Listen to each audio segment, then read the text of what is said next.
Dusk was settling upon the fields, but the battle did not abate. The trip across the river and through the throngs of men crowding the bank had been enough trial without having to face the enemy. A breathless rider directed the 24th Ohio away from the landing and off to the right toward a wood, where they were informed the enemy were as thick as fleas. Fires burned in the pale of evening. The smell of gunpowder and the smoke created a frightening pallor. Mule stared wide-eyed. "They gonna march us into that? If the enemy's in there, we ain't gonna see 'em." The wood line was dark and appeared to be solid, perhaps hiding the enemy they sought. Colonel Jones shouted again, "Forward! March!" "That answer your question?" Sammy said with a bitter laugh. "Well, if we're lucky, we'll have missed most of this, though I suspect we'll be in the thick of it on the morrow," Philip said.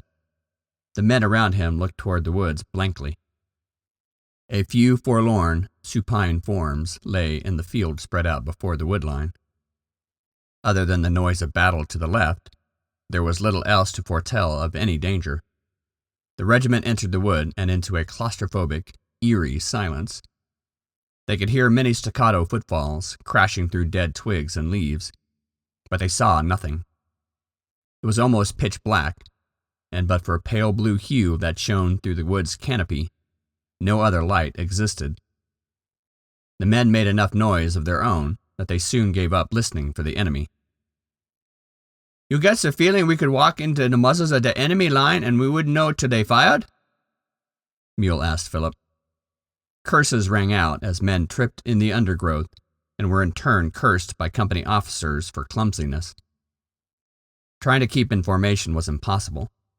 Men found themselves far behind or ahead of their fellows, despite company officers screaming themselves hoarse. If not for the deadly seriousness of the task, the scene might have been comical.